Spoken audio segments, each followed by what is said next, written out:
Story 1.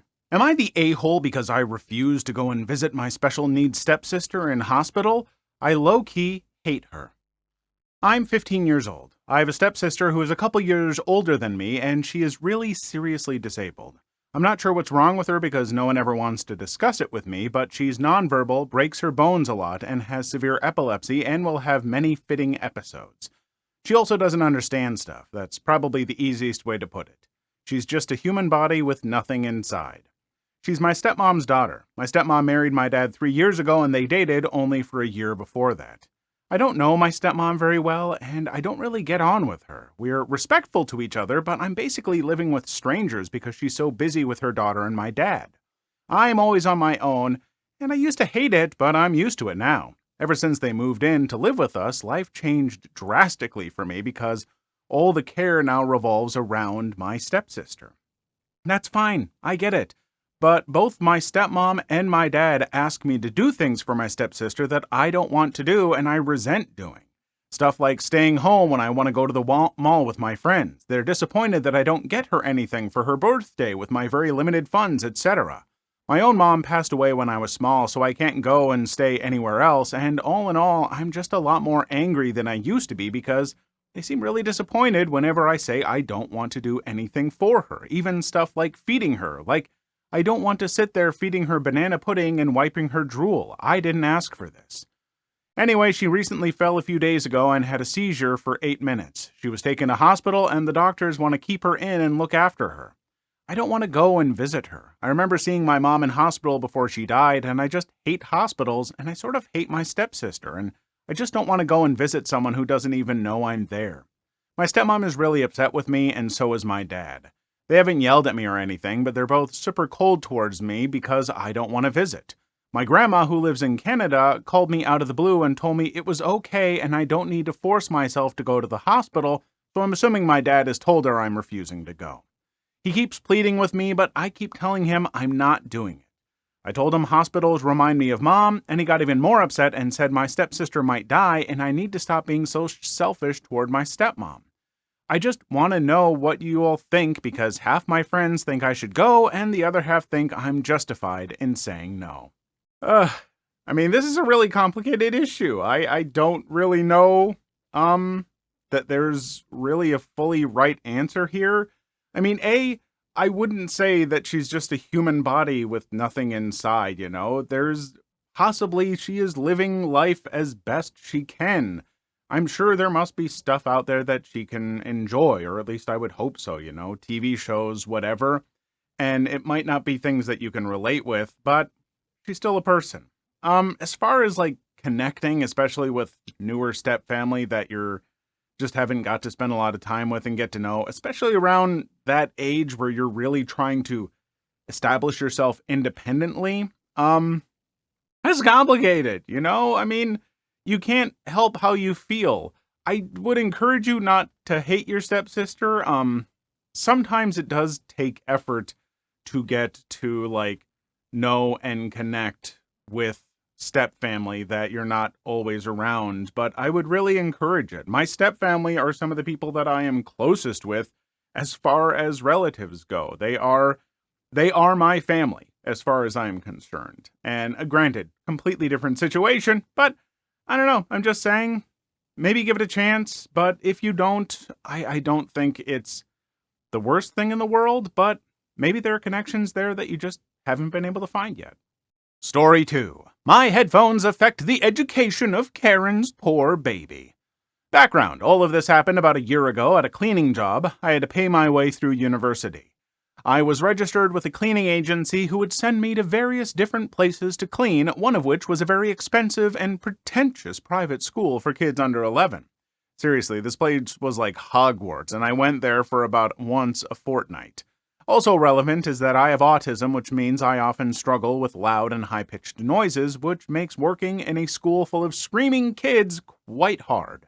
I worked out a deal with my boss at the school whereby the kids were out in the playground being super loud, I would clean places that were off limits to them and wear headphones. When they went into lessons and were quiet, I would do the public spaces, and this all worked out fine. Anyway, on to the story. Cast, me. EM, self-explanatory. B, my boss. So it's the morning, and all the kids are arriving at school, loud as hell, so I start my day cleaning the teacher's break room. I'm wearing my headphones, I'm jamming out, all is well. Then entitled mom bursts through the door, clearly having just dropped off her precious angel. I take out my headphones to see what she wants. Entitled mom, oh, I must have the wrong room. I wanted to use the bathroom. Oh, no worries, the bathroom is next door on the right. Were you wearing headphones? Yeah. That is completely unacceptable. I pay over 10 grand a year for the staff at my baby's school to be wearing headphones at work? Well, what an awful example to be setting to children that you can listen to music in the workplace. The teachers take my baby's phone away at the start of the day, and you can just wander around with yours? In all fairness, ma'am, the children aren't allowed in this room, and when I'm in spaces where they are allowed, I don't have my phone or headphones on me. You're being totally unprofessional. It's an attitude like that which means that you're a cleaner and my child will achieve real success in life. I'm actually doing this job to pay for my degree. If that were true, you'd be smart enough to know you don't talk back to the people that pay your wages. Your boss will be hearing about this.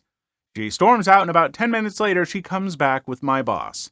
I'm feeling stressed out and on the verge of tears. Another side effect of my autism is that confrontation, conflict, being stressed at stresses me out beyond belief. I'm seriously relieved to see my boss, and I can't wait to see the look on entitled mom's face when my boss tells her that my wearing headphones is okay. Unfortunately, that didn't happen. See, completely unprofessional. I'm very sorry, Mrs. Entitled Mom's surname. This is unacceptable. My name, will you please apologize and remove your headphones? But I've been working here for months, and I've always worn headphones. You told me it was okay. It is not okay, and we cannot accept you working in this school if you do not comply with our codes of conduct. But you said... Honestly, Mrs. Entitled Mom, I did not and would not condone such a thing. I was about to start crying because I felt so crappy about the whole situation. Then I thought, F this. I hate this job. I hate being talked down to by snooty parents, teachers, and kids alike, and my boss lying about me to appease this entitled mom is the final straw. Well, are you going to apologize? No. Find someone else to deal with your obnoxious staff and entitled brats. I laid down all my stuff and walked out and never went back in. My boss at the cleaning agency refused to send the school any more cleaners since they had blatantly lied after telling the agency it was fine for autistic staff to wear headphones. They also insisted I got paid for a full day's work, which the school did. It was a very satisfying walking out of that job. I wouldn't wish to work as any kind of manual labor in a private school. I hate how there are some people that think like, oh, you're working like, a job doing manual labor. You can't do anything that might allow you to enjoy your time. This is work. You should be miserable for 8 hours. You should be absolutely just trudging through the day. How dare you wear headphones? Even if it wasn't for this person to control their sensory input and not be overwhelmed by these students. If they just wanted to wear headphones to listen to audiobooks or music because it helped make their day go by a little bit better, that should be okay. And any place or person that thinks that that's unprofessional can eat a bag of rocks for all I care. Because if you look at people in high up professional positions and stuff like that, they constantly have little luxuries. They always get these luxuries. You see executives and stuff like this going out to lunches that are paid for by the company at wonderfully nice restaurants. There is so much of this stuff. But then, oh no, are you a lower paid worker? Well, don't do anything remotely fun. I worked a job where they told us to stop talking to each other because they thought that that might slow down how we worked. Couldn't listen to music, couldn't talk to each other. It was hell. That place ended up shutting down months after they initiated that rule because people were so miserable they just kept leaving in droves. And also, to any boss, I don't care how much you're trying to, appease a customer or whatever, you have your employees' backs and you don't turn your back on them. And I say this as someone who worked for a place here in Minnesota that sold tools and stuff and sold out some of their employees. But you know what? Your business failed, you jerks, and I'm glad. Not glad for the people who lost work, but I know that they've all found work now, so now I'm allowed to be glad. That was a long rant. Story 3. My neighbor made the manager bother me. I hope he likes being woken up at 2 a.m. every night. I've lived in the same apartment with my boyfriend for almost 4 years. It's not the best apartment, but I love the location. I've never really had any problems here. I'm a quiet neighbor that stays to myself. My new downstairs neighbor has made several stupid complaints, like complaining about me running my garbage disposal, but the most recent one was ridiculous.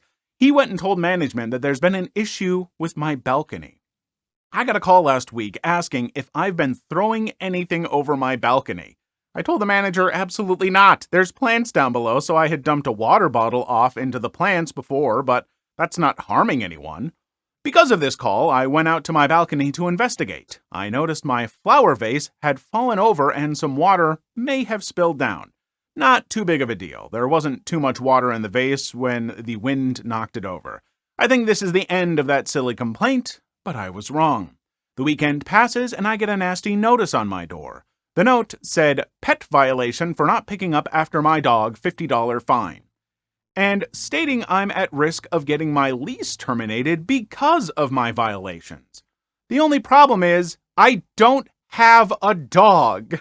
I emailed the property manager and said, I do not have a dog, therefore I'm not paying this fine.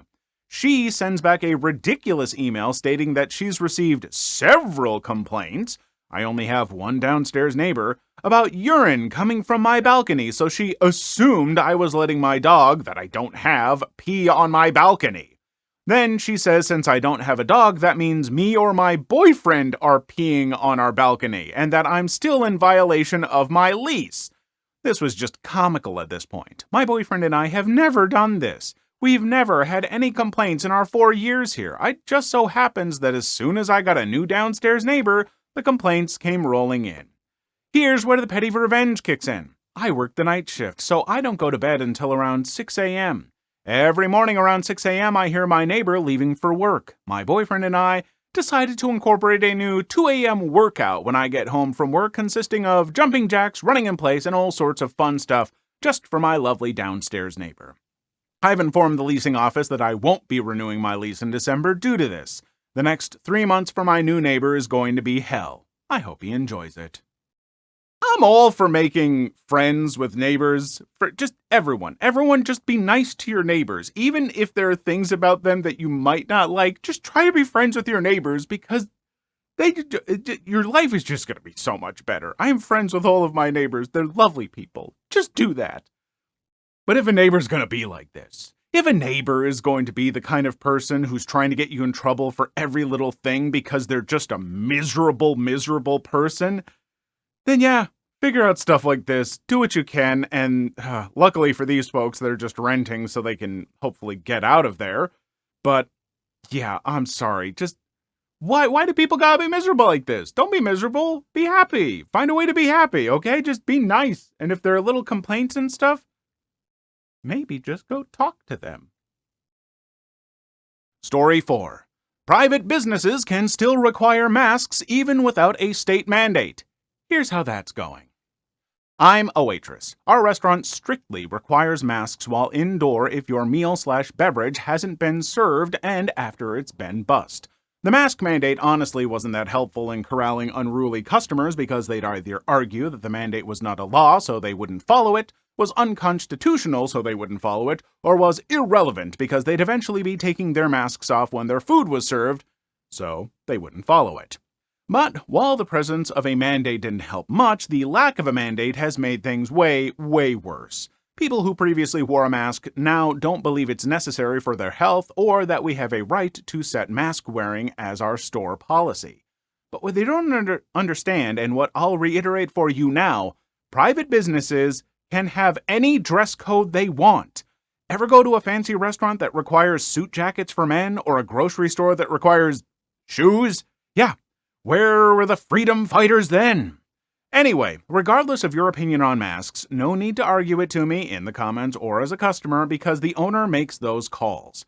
My job is to enforce his decisions, whether that be all customers have to wear face masks covering mouth and nose, or if it were all customers have to wear sleeveless denim vests. I'd have to enforce it if he wanted it to be so. That's literally part of my job. Our in-house mask mandate at the restaurant remains firmly in place, and I spent my entire shift telling people to comply or leave. Then telling them again. Then a third time, then getting our larger, more physically intimidating line cook to tell them. By the end of the shift, I was a master at putting my hand up authoritatively and saying, "Sir, ma'am, it's your choice whether or not to wear a face covering, just as it is our choice to service you in this private business. So comply with our dress code or exit the premises." A few people called the police, or more likely acted as though they were, but at no point did any real authorities bother coming. After my shift ended, I was absolutely exhausted and ready to forget anti-maskers, COVID truthers, and just eat some banana oatmeal. I hit the supermarket on the way home, and the chain still requires masks. As I approached the door, most people were maskless, but stopped short of the entrance to put masks on when seeing the sign, "No problem." The people directly next to me, though, a mom with a classic Karen haircut and a teenage son approximately 15, didn't. Mom actually did put a tattered, ill-fitting surgical mask on. She wasn't even wearing it correctly, but still, better than nothing. Her son, though, didn't break stride, just kept heading into the store. His mom flagged him down and said, "Jeremy, put a mask on, it's the policy," kind of quietly as though she was trying not to anger him. He said, "I thought we didn't have to do that BS anymore. I saw it on the news."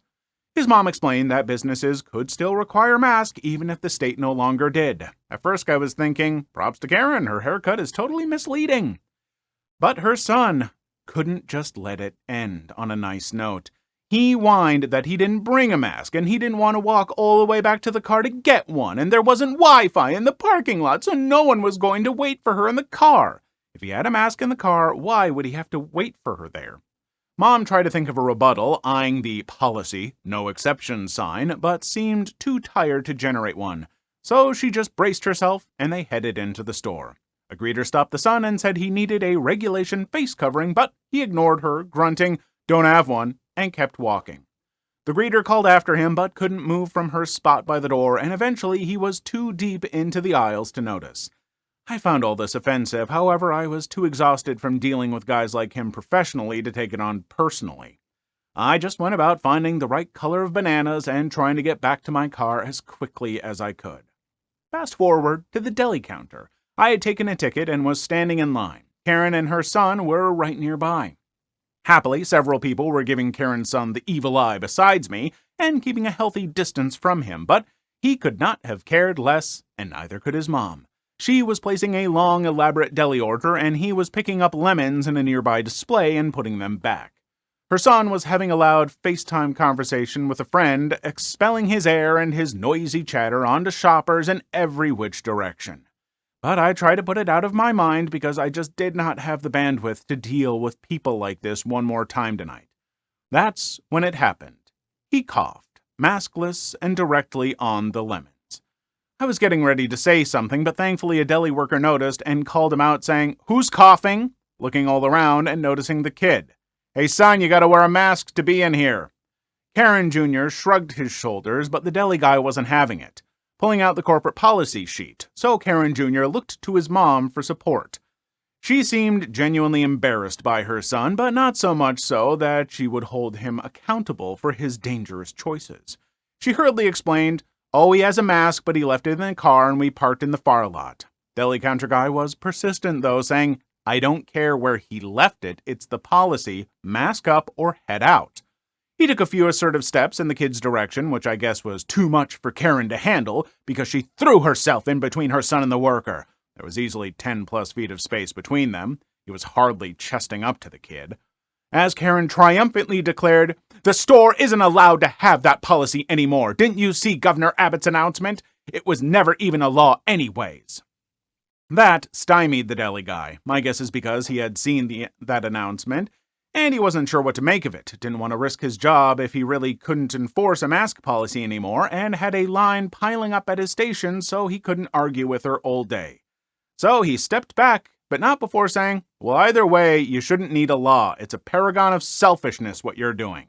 Son, my mother is dead of this disease. Dead in the ground. Never got to meet her granddaughter. She wasn't too much older than your mother. You should be thinking about that." The kid, unblinking, laughed at this guy. Not chuckled, full-blown belly laugh, cackling. His mother pulled him away, seeing he was being rude, but didn't make him apologize, let alone apologize herself. I placed my order, told the guy how despicable that exchange was, and apologized for his loss, and that was that. Or so I'd hoped. I prayed I'd be able to avoid them for the rest of my trip, but lo and behold, just as I was about to check out, I realized I was out of plastic wrap. I always have leftovers, so I need to go to the wrap. It didn't matter how close I was to checkout. I doubled back, holding my breath, no pun intended, and sure enough, the mother and son super spreaders were stationed at the end cap having an argument with a clerk. As best I could figure it from the bits and pieces I picked up, customers were complaining about his coughing enough to motivate a manager to confront the family. The manager was physically intimidating, so I guess he was the staff's go-to guy for confrontations, but it became immediately apparent he did not have a personality for conflict. His name was Chet, name tag, and he was a human teddy bear at like 6'5" and 300 pounds. He had, to his credit, managed to get Karen's cart away from her, holding it to the side so they could not continue shopping until her son put his mask on. But now Chet was pleading with Karen, "Please don't yell at me. I can't understand you when you're yelling." Karen was going off on Chet about the laws he'd broken, the discrimination he was enacting against her poor son, how the entire store had been harassing a minor child since they entered, and how the news and the corporate office would hear about this, and he'd be out of a job, and no one is hiring right now, so he better be careful.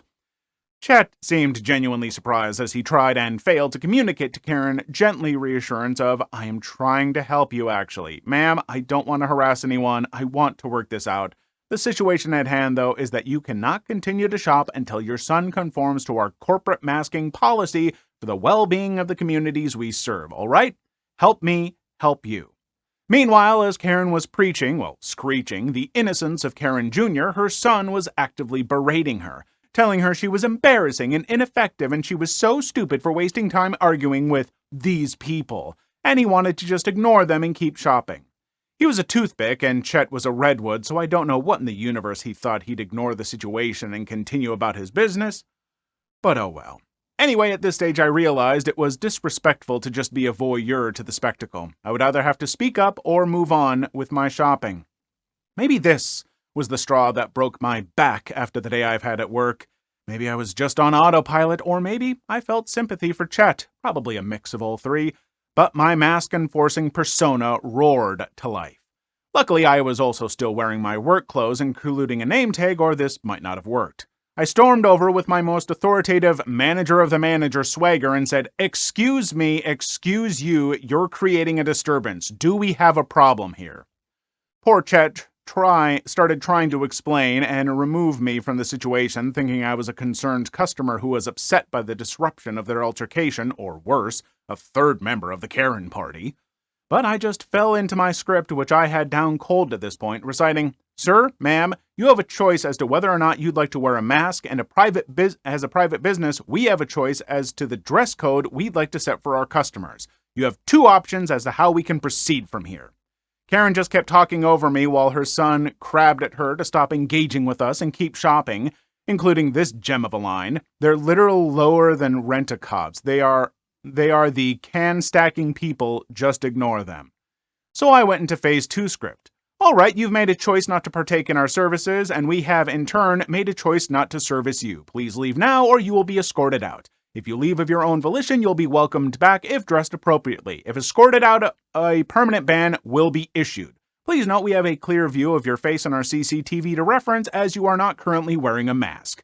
That nearly made Karen Jr.'s head explode. He started shouting obscenities at us, and I just flatly stated, "My colleague is contacting security." Getting edgier as he escalated because A, I made the assumption the store had security, but it was dawning on me I had no clue whether or not they did, and B, Karen Jr. was physically larger than me, so I thought back to the stories of store workers being attacked, even killed by anti-maskers for enforcing these policies. For a minute, I wondered if I should have kept my nose out of this business. But Karen stepped up to the plate, better late than never. She started pulling her son towards the door, insisting, "I cannot be banned from here. This door is easily closest to the house. Come on, come on." He resisted at first, even intentionally pushing over the end cap display in a rage, to which Chet offered the strong words of, "Hey now, was that really necessary?" When he started destroying property, Karen left him to face security on his own and made a beeline for her car. After about 15 seconds more of kicking stuff around, Karen Jr. realized he was left standing on his own 2 feet without Mommy there to shield him from real-world consequences, and absolutely broke down. A wave of terror washed over him, and just as quickly as he'd flown into the initial rage, he bolted for the exit. Chet was so casual about all of this. He turned to me and asked, "You don't work here, do you? I've never seen you before," and I explained what I'd been dealing with at work and how I felt obligated to step in as a result, and he sincerely thanked me, even offered me coupons, but chillingly said that while he appreciated the thought behind it, the next time I should not get involved. He warned that some of the anti-maskers had been wholly unstable, hitting or spitting at employees, and they did have a usual security guard, but he was out that day because of an injury an anti-masker inflicted on him at another job site. It's only because he was out that they sent any regular store workers to confront the kid at all. He sighed and said, "This is mostly what I've been doing today. I don't know if it's because I've got a calm demeanor or because I look like I don't have a calm demeanor, but either way, I'm always the one they send to deal with the crazies." I was so distracted by all this, I didn't even end up remembering to get my plastic wrap. I just checked out and headed home as quickly as I could. So, stay safe out there, everyone. Wear your masks, keep your distance, get the vaccine, watch out for one another. We'll be through to the other side of this soon. Not as soon as we could be, thanks to people like Karen and Son, but soon. Yeah, about that. No, things are better, I don't know. Boy, you remember that time? You remember when there were people who were so bad about having to wear a little bit of fabric over their face?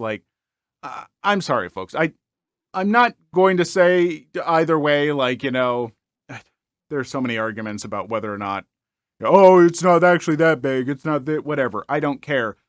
As I said, if the store says, no, it's our policy, you wear a mask while you're in here, just do it. Would you like it if people came to your house with muddy shoes on and you're like, oh, we take our shoes off in this house, and they just went, nope, I'm not taking my shoes off. How dare you make me take my shoes off? And the other thing that gets me is they're never reasonable about this. They're never like, look, I'm sorry, I genuinely don't believe that. I'll keep my distance, but I'm not worried. No, it's always these screaming hissy fits and proclamations of how they're true patriots. This is America and I'm doing the godly thing. And it's bonkers to me. They're just completely unhinged.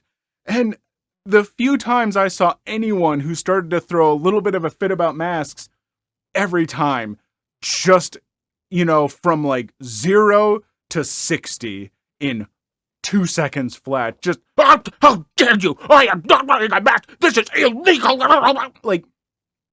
Calm down. Please leave your story in the comments. I would love to make a video on them in the future. Also, don't forget to like and subscribe.